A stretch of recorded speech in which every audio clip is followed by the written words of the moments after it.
सत्र 2025-26 से प्रोफेसर राजेंद्र सिंह रज्जुवैया विश्वविद्यालय के प्रथम सेमेस्टर से समर्थ पोर्टल पर परीक्षा परिणाम प्रकाशित किया जाना शुरू कर दिया गया है।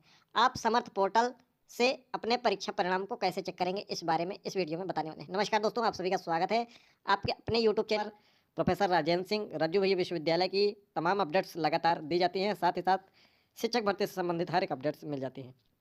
तो सबसे पहले आपको आ जाना है विश्वविद्यालय की वेबसाइट prsu.niv.ac.in पर स्क्रॉल करना है, नीचे की तरफ आना है, आपको एग्जामिनेशन कॉर्नर पर पहुंच जाना है। एग्जामिनेशन कॉर्नर पर जैसे ही क्लिक करेंगे आपको नीचे ऊपर एक इंटरफेस दिखाई देगा, वहां पर समर्थ लॉगिन स्टूडेंट का ऑप्शन है, इस पर आपको क्लिक कर देना है। चाहे तो आप डेस्कटॉप मोड पर भी करके आप यहाँ से डेस्कटॉप मोड करेंगे तो आप समर्थ लॉगिन पर आ सकते हैं। समर्थ लॉगिन पर आपको क्लिक करना है। उसके बाद ध्यान से यहाँ पर समझिएगा, आपने अपना यहाँ पर रजिस्ट्रेशन किया होगा या आपके कॉलेज के द्वारा आपका रजिस्ट्रेशन हुआ होगा। यहाँ पर आपको अपना एनरोलमेंट नंबर फिल कर देना है और यहाँ पर अपना पासवर्ड फिल कर देना है जो आपका समर्थ लॉगिन पर बना हुआ है। यदि आपको नहीं पता है अपना पासवर्ड तो अपने महाविद्यालय से प्राप्त कर सकते हैं या फिर अपना पासवर्ड रीसेट कर सकते हैं। आप रीसेट पासवर्ड पर जाकर अपना प्रोग्राम सेलेक्ट कर सकते हैं। प्रोग्राम जो भी आपका हो, BA BSc BCom MA MSc MCom LLB BEd BA LLB MSc AG BSc AG समेत जितने भी पाठ्यक्रम हैं। उसके बाद अपना एनरोलमेंट नंबर फिल कर देना है जो आपके एडमिट कार्ड पर अंकित होगा। उसके बाद सबमिट पर आपको क्लिक कर देना है। आपके एनरोलमेंट नंबर PRSU से प्रारंभ होंगे। आपके एनरोलमेंट नंबर PRSU से प्रारंभ होंगे। जो पुराने विद्यार्थी होंगे, जब इलाहाबाद राज्य विश्वविद्यालय के नाम से यह जाना जाता था तो उनके एनरोलमेंट नंबर ASU से जनरेट होते थे, लेकिन जब से विश्वविद्यालय का नाम परिवर्तित होकर प्रोफेसर राजेंद्र सिंह रज्जुवैया हुआ है तब से एनरोलमेंट नंबर PRSU से जनरेट होता है। फिर आप पासवर्ड फिलअप करके अपना लॉगिन कर सकते हैं। इसके लिए आपको अगर जानकारी नहीं है पासवर्ड की तो अपने महाविद्यालय से कॉन्टैक्ट कर सकते हैं। पासवर्ड जब रीसेट करेंगे तो आपके मेल पर एक OTP जाएगी, OTP फिल करके आप नया पासवर्ड बना सकते हैं। लॉगिन करेंगे, इस तरीके से इंटरफेस खुल जाएगा जहां पर आपको केवल चेक करना है परीक्षा परिणाम।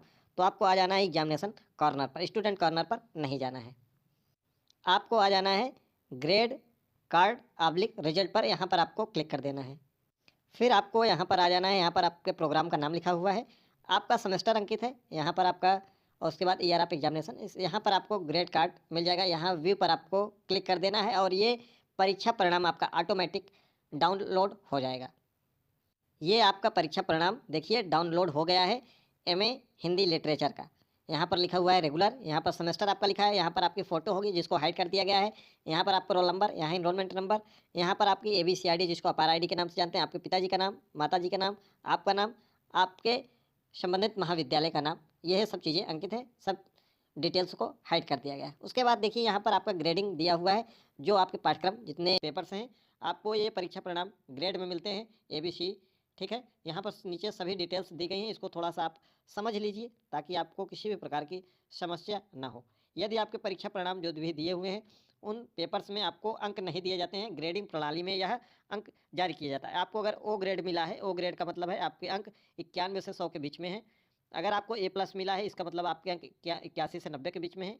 A है तो 71 से 80, B+ है तो 61 से 70, B है तो 51 से 60, C है तो 41 से 50, P है तो 33 से 40। अगर आपके अंक 32 या 32 से कम है तो आपको F यानी कि फेल संबंधित प्रश्न पत्र में माना जाता है। यदि आप संबंधित प्रश्न पत्र में अनुपस्थित हैं तो आपके परीक्षा परिणाम में ये भी लिखा होगा। जो प्रश्न पत्र क्वालिफाई वाले होंगे जिसमें केवल अंक नहीं दिए जाते, यानी कि क्वालिफाई नॉट क्वालिफाइड बताया जाता है, वहाँ पर क्यों लिखा होगा, और जहाँ नॉट क्वालिफाइड है वहाँ NQ लिखा होगा। यदि आप किसी प्रश्न पत्र में नकल करते हुए पकड़े गए हैं तो उस प्रश्न पत्र में आपका UFM लिखा होगा। उसके बाद हम बात कर लेते हैं आपके परसेंटेज कैसे निकलेंगे। तो आपका CGPA हो चाहे SGPA हो, इस विश्वविद्यालय का सीधा सीधा नियम है, आपके जितने भी SGPA हो या जितने भी CGPA हो उसमें आपको 10 से गुणा कर देना हो, वही आपका प्रतिशत हो जाता है। यानी कि आपका अगर SGPA 9.6 है तो इसमें 10 से आपको गुणा कर देना है, तो इसका मतलब है आपका 96% अंक है। ठीक है, क्लियर। यहाँ पर आप देख सकते हैं सभी कुछ लिखा हुआ है। जो आपका परीक्षा परिणाम जो जिस तारीख को जनरेट होगा वो तिथि यहाँ पर अंकित रहेगी। साथ ही साथ अगर आप हर प्रश्न पत्र में पास हैं तो यहाँ पर पास लिखा रहेगा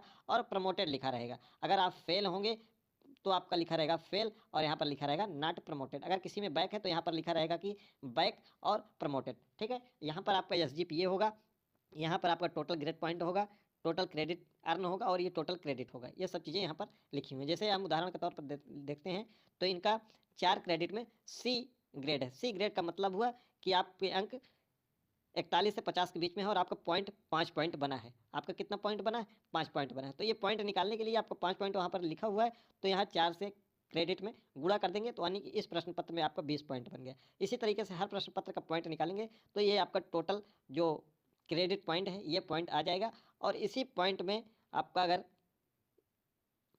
10 से गुणा कर देंगे आपके क्रेडिट में, तो ये 200 पॉइंट में से आपका 108 पॉइंट है, तो 108 पॉइंट है, फिर आप इससे गुणा करेंगे तो ये आपका एसजीपीए आ जाएगा, उसमें 10 से गुणा कर देंगे तो आपका टोटल ये निकल कर आ जाएगा। तो कुल मिलाकर सीधी सी बात है कि आपका जो भी एसजीपीए है उसमें 10 से गुणा कर दीजिएगा, जो भी आपका सीजीपीए है उसमें 10 से गुणा कर दीजिएगा, वह आपका प्रतिशत हो जाएगा। एसजीपीए का मतलब होता है किसी पर्टिकुलर सेमेस्टर के आपके अंक हैं ये, और सीजीपीए का मतलब होता है आपका जितने सेमेस्टर कंप्लीट हो गए उन सभी सेमेस्टर के अंकों का औसत है। तो अभी एक ही सेमेस्टर आपका हुआ है इसलिए वही रहेगा। जब आपके एक से ज़्यादा हो जाएंगे, 2 सेमेस्टर हो जाएंगे, तो जब दूसरे सेमेस्टर का आपका एसजीपीए आएगा और यह एसजीपीए दोनों को जोड़कर 2 से आप भाग दे देंगे तो आपका सीजीपीए निकल कर आ जाएगा। तो ये रहा पूरा प्रोसेस विश्वविद्यालय के समर्थ पोर्टल से आप कैसे चेक करेंगे। लिंक डिस्क्रिप्शन बॉक्स में है। टेलीग्राम और व्हाट्सएप चैनल से जुड़ जाइएगा, जहाँ पर विश्वविद्यालय संबंधित हर एक अपडेट्स लगातार आपको सटीक व स्पष्ट रूप से दी जाती है। चैनल को सब्सक्राइब करके नोटिफिकेशन जरूर ऑन कर लीजिएगा, ताकि इस विश्वविद्यालय संबंधित हर एक अपडेट्स आपको